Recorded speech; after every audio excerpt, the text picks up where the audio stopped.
మాజీ మంత్రి వైఎస్ వివేక హత్య కేసులో సిబిఐ కోర్టులో విచారణ జరిగింది. జ్యుడిషియల్ రిమాండ్లో ఉన్న A1 నిందితుడు ఎర్ర గంగిరెడ్డిని పోలీసులు కోర్టు ముందు హాజరుపరిచారు. ఎర్ర గంగిరెడ్డి మినహా మిగిలిన 7 నిందితులకు ఇప్పటికే బెయిల్ మంజూరైంది. కేసు విచారణకు ఎంపీ అవినాష్ రెడ్డి, దేవిరెడ్డి శివశంకర్ రెడ్డితో పాటు మిగిలిన నిందితులు వ్యక్తిగతంగా హాజరయ్యారు. అప్రూవర్ దస్తగిరి మినహా మిగిలిన నిందితులంతా హాజరయ్యారు. తదుపరి విచారణ డిసెంబర్ 5కి సిబిఐ కోర్టు వాయిదా వేసింది.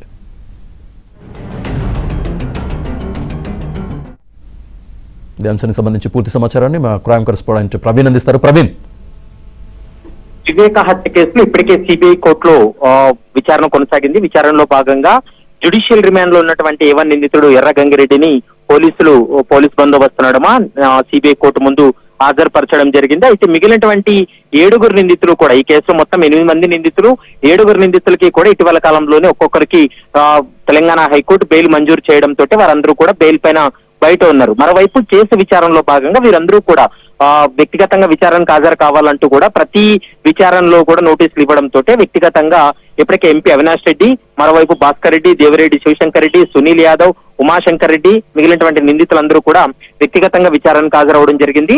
ఇక ఈ కేసులో అప్రూవర్ గా మారినటువంటి దస్తగిరి తానైతే మాత్రం విచారణకు హాజరు కాలేదు. మిగిలినటువంటి కేసులో ఉన్నటువంటి నిందితులందరూ కూడా విచారణకు హాజరైనటువంటి పరిస్థితి కనపడుతుంది.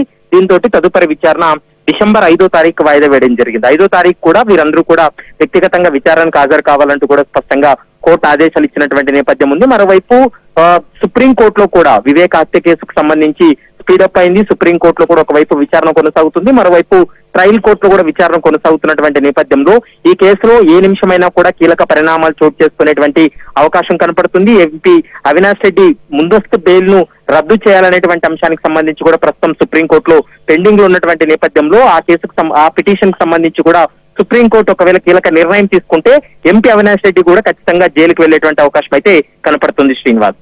Right Praveen, thank you.